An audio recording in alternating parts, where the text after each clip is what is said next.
Okay friends, હવે આપણે વિદ્યુત બળના ખાસ કિસ્સાઓ લઈએ.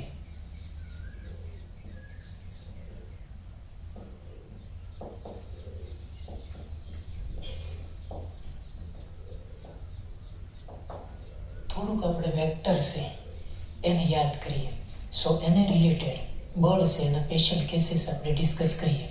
એમાં માની લો કે એક ફોર્સ આમ લાગતું હોય, ધારો કે F1 જેટલું, અને બીજું બળ છે ધારો કે આમ લાગતું હોય F2 જેટલું.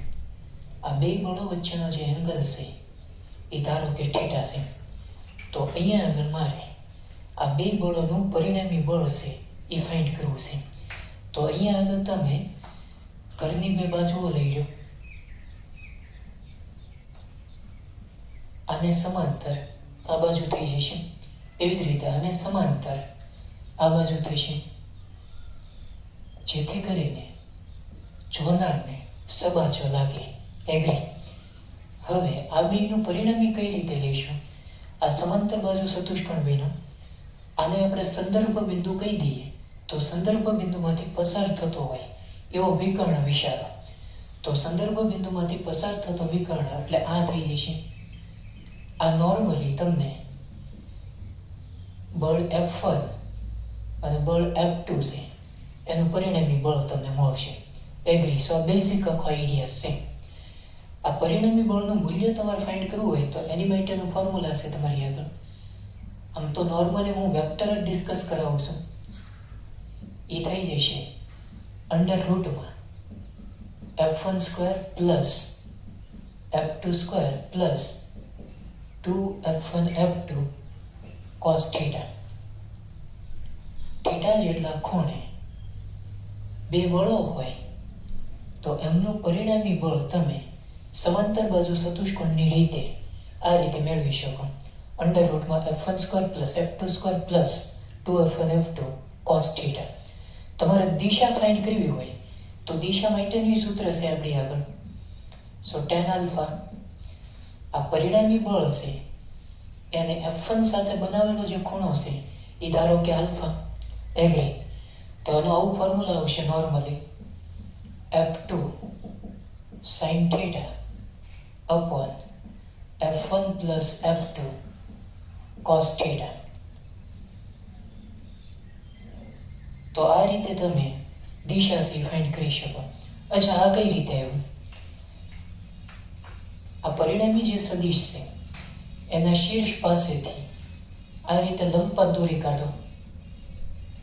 એગ્રી? એટલે આ નોર્મલી કાટખૂણો થઈ ગયો. હવે આ ટ્રાયેંગલ તમે ધ્યાનમાં લો. એગ્રી? તમે કેરફુલી ચેક કરવા જઈશો તો આ સદિશ આપતું જ થશે, કારણ કે આને સમાંતર આ છે.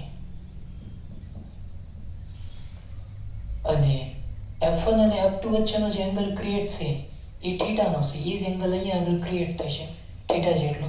એગ્રી?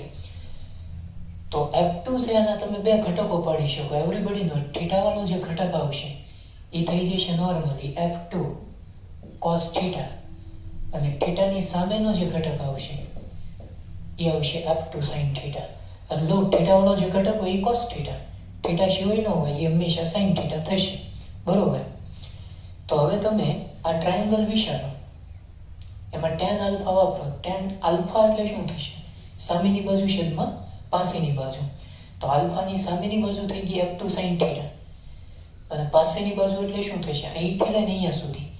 તો અહીંથી લઈને અહીંયા સુધી આ સદિશ F1 છે એનું મૂલ્ય કેટલું આવશે? Normally F1. લેન્થ હું કહું છું તો અહીંથી લઈને અહીંયા સુધી ટોટલ લેન્થ કેટલી આવશે? અહીંથી અહીંયા સુધી F1 છે એટલું F2 cos થીટા છે, તો ટોટલ થાય F1 plus F2 cos theta. Done. તો આ રીતે તમારે દિશા છે એ ફાઇન્ડ કરવાની થશે. ઓકે, અહીંયા આગળ પરિણામી બળ છે એમાં F1 પ્લસ F2 છે. કાલે સવારે તમને કોઈ F1 માઇનસ F2 પૂછે તો ફોર્મ્યુલા શું આવશે? બહુ જાજો કોઈ ફેરફાર થતો નથી. F1 માઇનસ F2 મારે ફાઇન્ડ કરવું છે. તો અંડર રૂટમાં એ થશે F1 square plus F2 square. અહીંયા આગળ જે પ્લસ છે એની જગ્યાએ આવશે -2 f1 f2 cos θ. તમે f1 માઇનસ f2 લેશો તો આનું પરિણામી અંડર રૂટમાં મળશે f1 square plus f2 square minus 2f1 f2 cos θ થશે. દિશા તમારે ફાઇન્ડ કરવી હોય તો દિશા માટેનું સૂત્ર થઈ જશે tan alpha tan equal to f2 sin θ એમના છેદમાં આવશે f1 માઇનસ f2 cos θ. ખાલી એટલો ડિફરન્સ આવશે, બરોબર. આનાથી વિશેષ બીજો કોઈ ડિફરન્સ આવતો નથી. ડન. સો આ બેઝિક આખો આઈડિયા છે જે તમે વેક્ટર ઉપરથી ઓલરેડી આ મેળવી શકો. એગ્રી. થોડાક આપણે આના સ્પેશિયલ કેસીસ લઈએ, અલગ અલગ થીટા છે આપણે ચેક કરતા જઈએ, એને અનુરૂપ પરિણામી બળ છે એ કેટલું મળે એ આપણે ફાઇન્ડ કરીએ.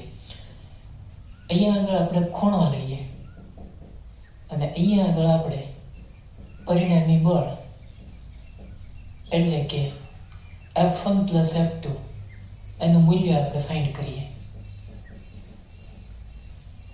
એક આવું આપણે કોષ્ટક બનાવી નાખીએ, બરોબર. એટલે ક્યારેક સીધી રીતે કદાચ પૂછે તો તમે સીધો આનો યુઝ કરી શકો.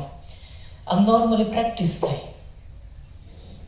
સૌથી પહેલા આપણે ખૂણો છે એ થીટા બરાબર 0 ડિગ્રી લઈએ તો અહીંયા આગળ તમે થીટાની જગ્યાએ 0 મૂકો એટલે cos 0 એટલે 1 થાય.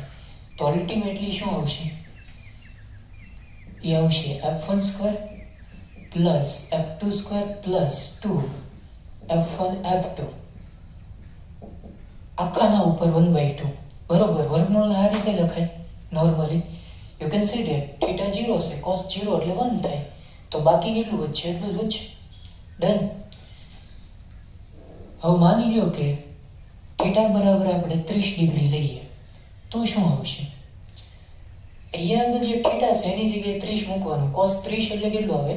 √3/2 એટલે 1 2 વયો જશે. તો અલ્ટિમેટલી શું આવશે?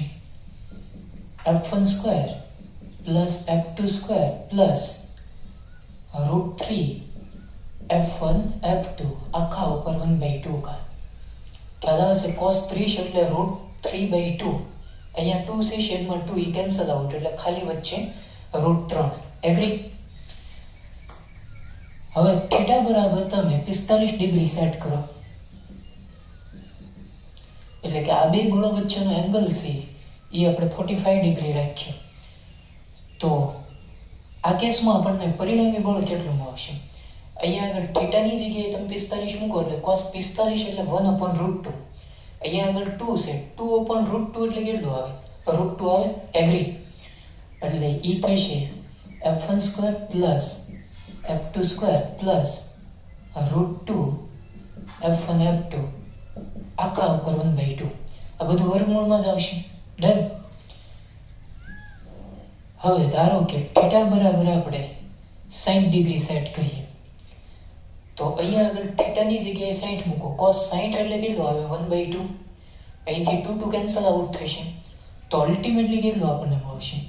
સો f1 square plus f2 square plus f1 f2 એના ઉપર 1/2, કારણ કે cos 60 એટલે 1/2 થાય. 2 કેન્સલ એટલે વચ્ચે f1 f2. એગ્રી? હવે ધારો કે થીટા બરાબર તમે 90 ડિગ્રી સેટ કરો તો અહીંયા આગળ થીટાની જગ્યાએ 90, cos 90 એટલે કેટલું થાય? 0. એટલે આ પદ આખું 0 થઈ જશે, ખાલી વચ્ચે અંડર રૂટમાં f1 square plus f2 square f1 square plus f2 square. Ready? હજી થોડાક આપણે આગળ જઈએ. માની લો કે થીટા બરાબર તમે 120 ડિગ્રી સેટ કરો. ડન. તમને ખ્યાલ હોવો જોઈએ cos 120 એટલે નોર્મલી બીજું ચરણ એકમ વર્તુળ ઉપર તમે વહી આવો એટલે આખો આઈડિયા સી ક્લિયર થઈ જાય. આ ઓલ એસ ટી અને સી આ 0 થશે, આ π/2, આ પાઈ, આ 3π/2 અને આ આવશે 2π. હવે 120 ડિગ્રી ક્યાં આવશે? નોર્મલી બીજા ચરણમાં, એટલે અહીંયા આગળ કંઈક આવશે. એમાં આ 90 થઈ ગયું. પરફેક્ટ.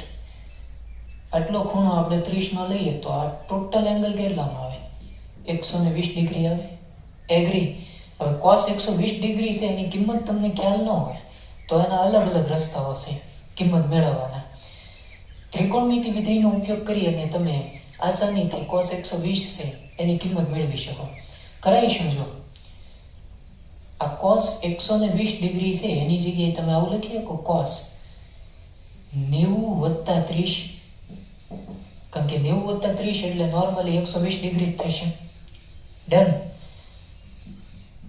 90 ડિગ્રી છે ને રેડિયનમાં કન્વર્ટ કરો એટલે આવે π/2 અને પ્લસ 30 ડિગ્રીનું 30 ડિગ્રી. હવે π/2 વાળું વિધેય છે એટલે મૂળ વિધેય બદલાઈ જાય એટલે cos હોય તો એનું શું થાય? sin થાય. અને નિશાની ખાસ ધ્યાનમાં રાખવાની. બીજું ચરણ છે તો રેડી. પછી cos, પછી cot, sec આ બધું ઋણ થશે, tan ઋણ થશે. બીજા ચરણમાં sin અને cosec આ બે વસ્તુઓ ધન થશે. તો અહીંયા આગળ મૂળ વિધેય બદલાશે, આગળ માઇનસ નિશાની આવશે. cos નું શું થાય ભાઈ? sin 30 degree. હવે sin 30 એટલે કેટલું લખાય? -1/2. એટલે અલ્ટિમેટલી તમને cos 120 ડિગ્રી છે એની કિંમત મળશે -1/2.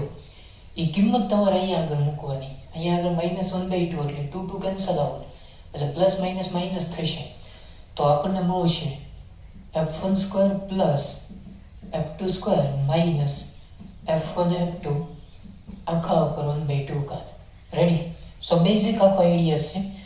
અમુક એંગલ સી તમારે સીધા યાદ રાખવાના. cos 120 ડિગ્રી હોય તો સીધું તમારે યાદ જ રાખી લેવાનું છે. cos 120 એટલે નોર્મલી -1/2 થાય. ડન.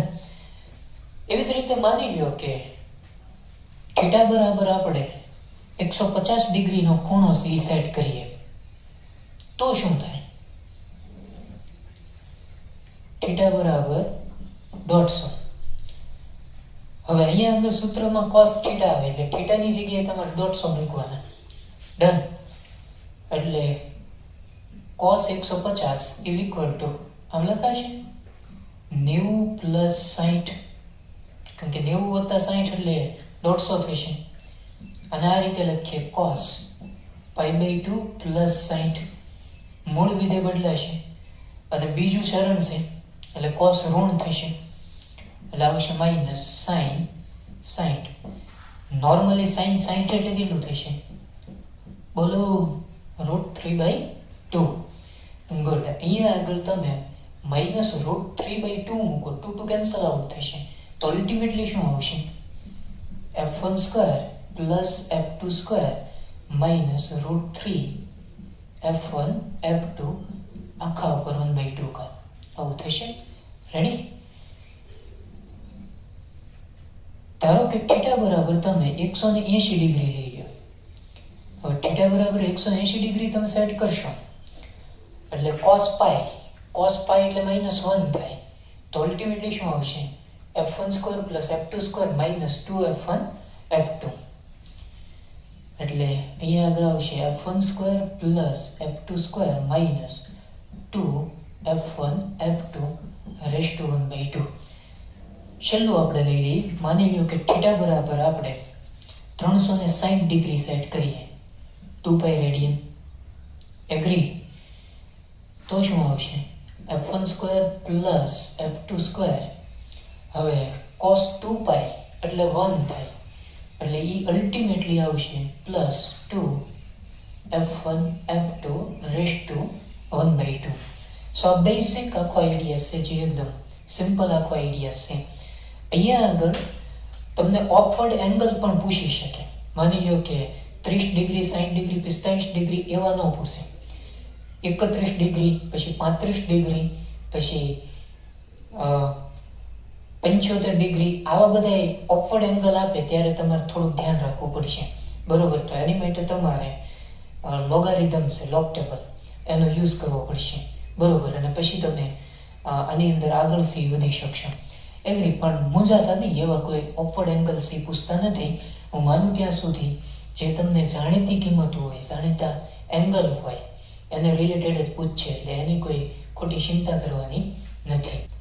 હવે આને રિલેટેડ આપણે જુદા જુદા ન્યુમેરિકલ સી સોલ્વ કરીએ.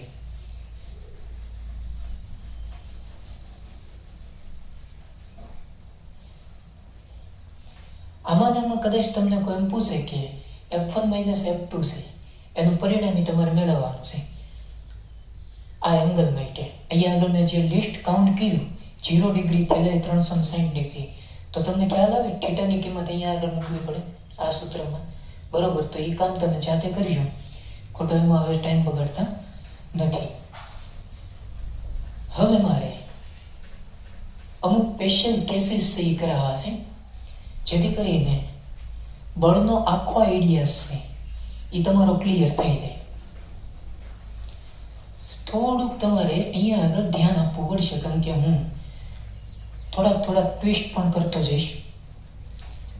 એક ફેરી મેથડ પકડાઈ ગઈ પછી લગભગ વાંધો આવતો નથી, બરોબર? એમાં આપણે સૌથી પહેલા ત્રિકોણ માટે વિચારીએ, બરોબર? સમબાજુ ત્રિકોણ છે એનો આપણે વિચાર કરીએ. જુદી જુદી મેથડ હું તમને કહેતો જાઉં. પહેલો પ્રોબ્લેમ આપણે સોલ્વ કરીએ. સપોઝ આ રીતે આપણે કોઈ એક સમબાજુ ત્રિકોણ છે એનો વિચાર કરીએ. ત્રિકોણ છે એટલે એને 3 શિરોબિંદુ હોય. આ ધારો કે એ શિરોબિંદુ, આ બી અને આ સી, ત્રણેય શિરોબિંદુ ઉપર સમાન વિદ્યુતભાર સી મુખ્ય સમાન મૂલ્ય ધરાવતા હોય એવા. સપોઝ ક્યુ ક્યુ ઓર ક્યુ સાઇડ લેન્થ છે એ આપણે લઈ લઈએ સપોઝ એ. હવે અહીંયા આગળ તમને પ્રશ્ન આ રીતે પૂછશે કે અહીંયા આગળ જે સમબાજુ ત્રિકોણ છે એના કોઈ પણ એક શિરોબિંદુ ઉપર કેટલું બળ લાગશે. આપણે અહીંયા આગળ બી ઉપર રહેલા વિદ્યુતભાર પર બળ છે ફાઇન્ડ કરીએ. સૌથી પહેલું કામ તમારે એ કરવાનું કે આના ઉપર કેટલા બળ લાગશે. જો એ ઉપર રહેલા વિદ્યુતભારને લીધે આના ઉપર બળ લાગશે એટલે એક બળ આ છે. એવી જ રીતે સી ઉપર રહેલા વિદ્યુતભારને લીધે આના ઉપર બળ લાગશે એટલે 2 બળ છે ટોટલ. આ ભાઈ પોતાના ઉપર બળ લગાડી શકે નહીં. હવે એ ઉપર રહેલો વિદ્યુતભાર અને બી ઉપર રહેલો વિદ્યુતભાર, આ બે વિદ્યુતભારો સજાતીય છે એટલે એમની વચ્ચે અપાકર્ષી બળ લાગશે. અને કઈ રીતે તમે બતાવશો? જે ભાઈ બળ લગાડતો હોય ત્યાંથી તમારે આ રીતે લાઈન બતાવવાની. હું તમને મેથડ શીખવાડું છું અને પછી આ રીતે એરો કરવાનો. એરો આમ જ શા માટે? કારણ કે અપાકર્ષણ થાય. ડન. તમે જસ્ટ એવું વિચારો, આ વિદ્યુતભારને તમે જેમ જેમ આની નજીક લાવશો, સજાતીય છે એટલે અપાકર્ષણ થશે એટલે આ વિદ્યુતભાર દૂર જશે. ઇટ મીન્સ બળ આમ લાગે. એગ્રી? બી ઉપર બળ લાગે છે એટલે તમે આ રીતે લખી શકો એફ બી, અને કોણ લગાડે છે? એ લગાડે છે એટલે એફ બી. એગ્રી? એવી જ રીતે સી ઉપર રહેલા વિદ્યુતભારને લીધે બી ઉપર રહેલા વિદ્યુતભાર પર લાગતું બળ એ પણ અપાકર્ષી, કારણ કે આ બે વિદ્યુતભારો છે એ સજાતીય છે. એને તમે બતાવશો કઈ રીતે? અહીંથી બતાવવું પડશે. જે લગાડતો હોય ત્યાંથી બતાવવાનું. એટલે આ રીતે એક્શન કરવાની છે. એટલે ઈ ફોર્સ આમ લાગશે. ડન. બી ઉપર બળ લાગે છે અને કોણ લગાડે છે? સી. એટલે FBC થશે. હાલાકી FBA અને FBC આ બે સમાન થશે. એગ્રી? એનું કારણ એ છે, ધારો કે તમે FBA ફાઇન્ડ કરો તો એ શું આવશે? કે Q² અપોન આ ડિસ્ટન્સ કેટલું છે? E એટલે અપોન A². કુલમનો નિયમ મેં સીધો યુઝ કર્યો. ડન. એવી જ રીતે તમે FBC ફાઇન્ડ કરો. આ બે વિદ્યુતભારોના મૂલ્ય સમાન છે એટલે કે Q² અપોન આ બે વચ્ચેનું ડિસ્ટન્સ E છે એટલે A² આવશે. ડન. આ મૂલ્ય આવશે નોર્મલી. તો FBC એની બરાબર આપણે ધારી લઈએ F, અને FBA એની બરાબર આપણે ધારી લઈએ F. તમને ખ્યાલ હોવો જોઈએ FBC અને FBA એ થશે Q² અપોન A². એને આપણે લાસ્ટમાં કિંમતો મૂકીએ. અહીંયા આગળ પરિણામી તમારે લેવું હોય આ બે બળોનું તો સબાસા બનાવવો પડે. એગ્રી? આને સમાંતર લાઈન આ થશે અને આને સમાંતર લાઈન આ થશે. તો પરિણામી છે તમને અહીંયા આગળ મળશે. આ જે પરિણામી મળ્યું એ અલ્ટિમેટલી બી ઉપર રહેલો જે વિદ્યુતભાર છે એના ઉપર લાગતું બળ મળ્યું. એગ્રી? સમબાજુ ત્રિકોણ છે એટલે અલ્ટિમેટલી આ જે ખૂણો આવશે એ 60 ડિગ્રીનો આવશે. તો આ બે બળો વચ્ચેનો એંગલ એ કેટલાનો આવશે? Normally 60 degree. હવે તમારે આ સૂત્રનો સીધો યુઝ કરવાનો છે. એમાં થીટાની જગ્યાએ તમારે 60 ડિગ્રી મૂકવાનું છે. થીટા શું બતાવે? F1 અને F2 વચ્ચેનો એંગલ. ડન. તો અહીંયા આગળ આને તમે F1 કહી દો અને F2 કહી દો. તો આ બે બળો વચ્ચેનો એંગલ કેટલો છે? 60 ડિગ્રી. એગ્રી? તો તમે બી ઉપર રહેલા વિદ્યુતભાર પર લાગતું બળ એમાં આ સૂત્રનો યુઝ કરો. F1 ની જગ્યાએ F એટલે F નો સ્ક્વેર, F2 ની જગ્યાએ F એટલે F નો સ્ક્વેર પ્લસ 2F સ્ક્વેર અને થીટા આવશે નોર્મલી 60 ડિગ્રી. cos 60 એટલે 1/2 થશે. 2 કેન્સલ આઉટ એટલે F square plus F square plus F square એટલે એ આવશે √3F સ્ક્વેર રૂટ કાઢી એટલે FB તમને મળશે √3F. અધરવાઇઝ F તમારી આગળ છે KQ square upon A square. એ કિંમત અહીંયા આગળ મૂકીએ એટલે √3KQ square upon A square. તો બી ઉપર રહેલા વિદ્યુતભાર પર લાગતું બળ તમને એટલું મળશે √3KQ square upon A square. બરોબર. હવે માની લો કે આ 3 શિરોબિંદુ છે એ પૈકી 2 શિરોબિંદુ ઉપર ધન વિદ્યુતભાર આપણે રાખીએ અને એક શિરોબિંદુ ઉપર આપણે ઋણ વિદ્યુતભાર રાખીએ. હવે હું ધીમે ધીમે થોડાક ટ્વિસ્ટ કરતો જાઉં છું એટલે ધ્યાન અહીંયા આપજો.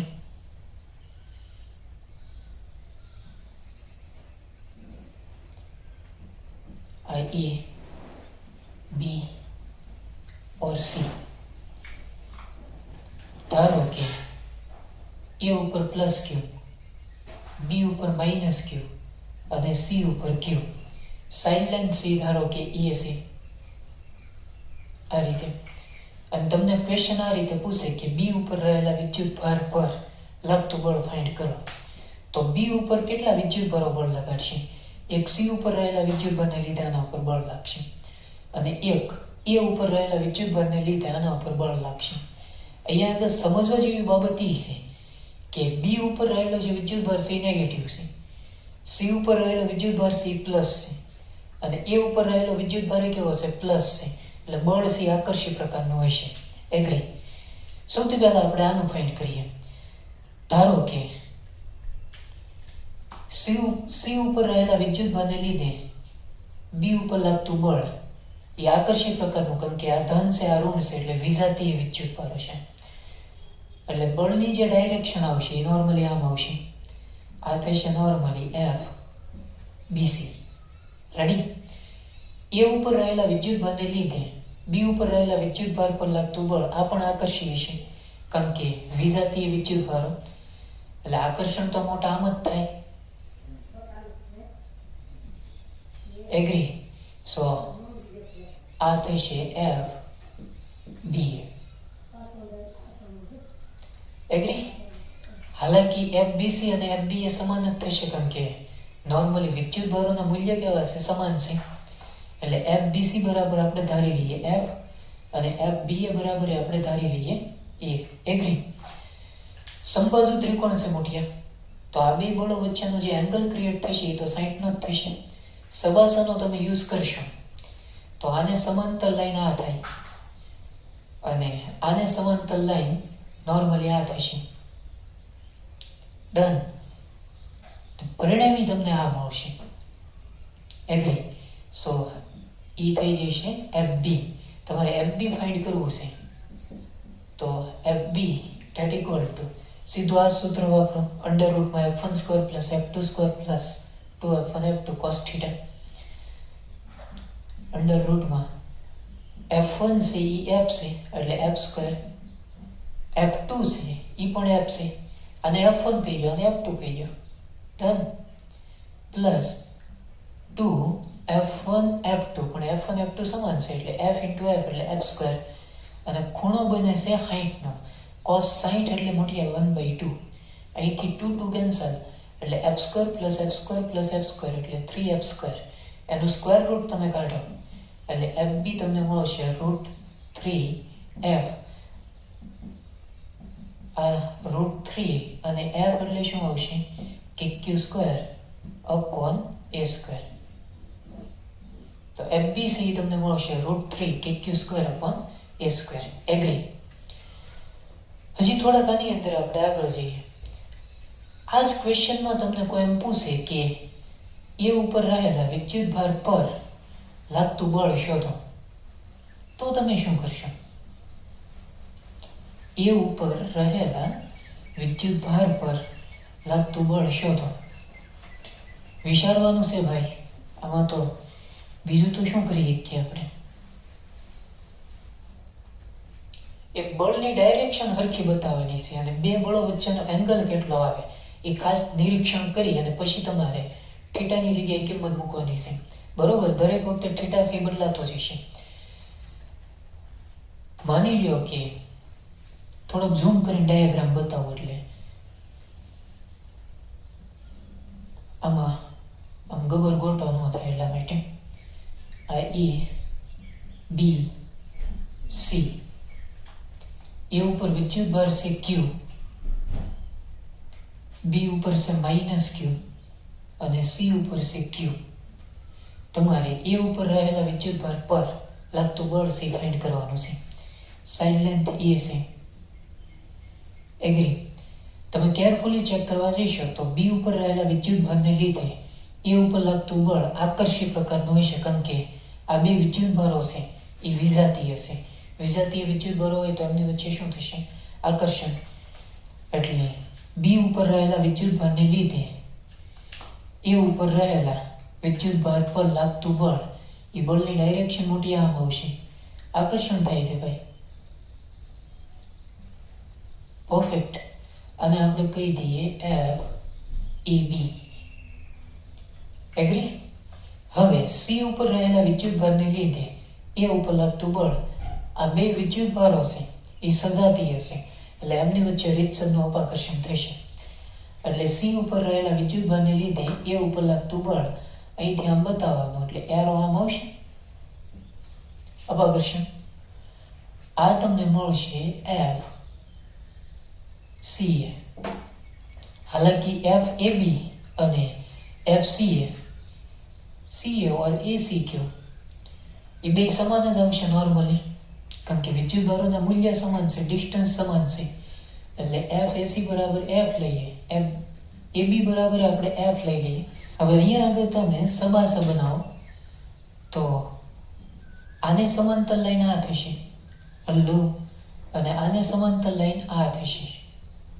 તો પરિણામી આપણને આ મળશે આ તમને મળશે F E ડન હવે આ બે બળો વચ્ચેનો એંગલ તમારે ખાસ જોવાનો છે એ એંગલ કેટલાનો આવશે સમબાજુ ત્રિકોણ છે એટલે આટલો એંગલ 60 નો થાય હલ્લો આટલો એંગલ છે નોર્મલી 180 ડિગ્રી નો થાય તો મારે આ બે બળો વચ્ચેનો એંગલ એટલે આટલો એંગલ છે ફાઇન્ડ કરવાનો છે તો 180 માંથી તમારે 60 બાદ કરવું પડે 180 માંથી 60 જાય એટલે આટલો ખૂણો મળે એ ખૂણો આવે 120 ડિગ્રી કરેક્ટ આમાં ખાસ તમારે ધ્યાન રાખવાનું છે બરોબર એંગલ તમારે ખાસ જોવાના છે હવે સૂત્ર વાપરો આપણું એ ઉપર રહેલા વિદ્યુત ભાર પર લાગતું બળ આપણે ફાઇન્ડ કરવાનું છે એટલે F A that equal to F1 C F છે F2 પણ F છે 2 F1 F2